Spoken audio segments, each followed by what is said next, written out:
Now, there are still unanswered questions about that deadly strike on a school on the first day of the war with Iran. In a CNN exclusive, sources tell CNN the U.S. military has not conducted a standard intelligence review of that attack. Iranian state media reported that a U.S. strike back in February killed at least 168 children and 14 teachers. Nearly 5 months later, the investigation into what went wrong appears to be at a standstill. The Defense Department would only say the investigation is ongoing. So the AI company Lovelace says it's developing automated systems to help in high-pressure situations. CEO Andrew Moore attended the Defense and Innovation Summit Wednesday at the U.S. Army War College. The event serves as a gathering of tech and military leaders and defense contractors. President Trump spoke at the event.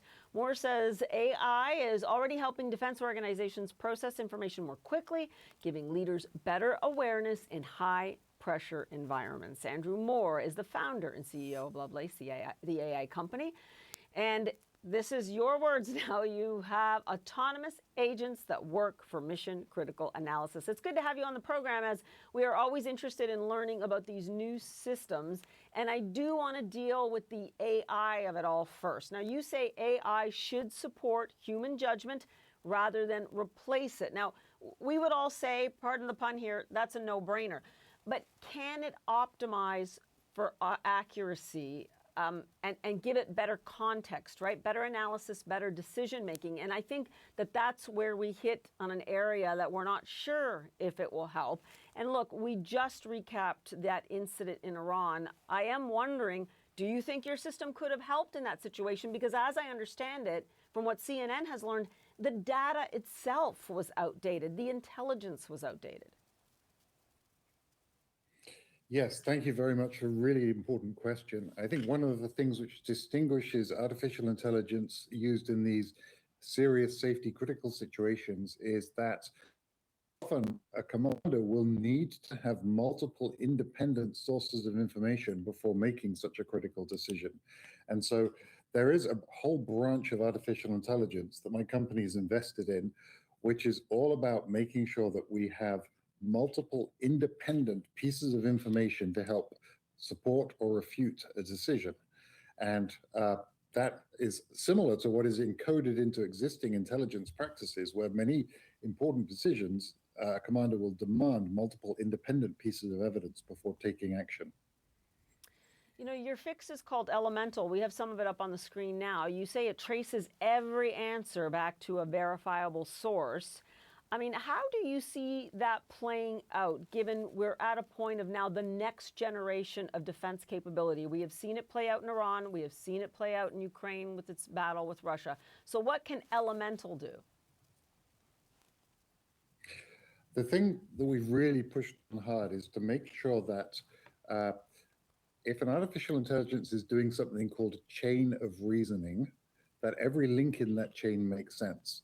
So chain of reasoning is an important concept used throughout most modern AIs, where it's almost like the AI is solving a game of Sudoku, where it's got limited information on what is happening, and it tries to fill in all the blanks. And the critical piece of that is we want to make absolutely sure that whenever the agent fills in a blank, it has got absolutely clearly the precise source of information, and ideally multiple independent sources of information to fill in those blanks.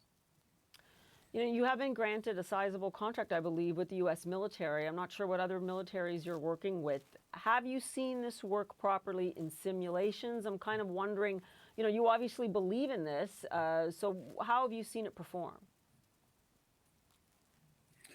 We've been very happy with the performance, though we are always extremely cautious about making any autonomous decision from this. This is all about making sure that information is available for a commander to know that they have the right information more quickly. And for me, a sign of success is if a commander needs information, and 2 or 3 years ago, it might have required a large staff to spend a couple of hours urgently rustling through bits of paper and making phone calls.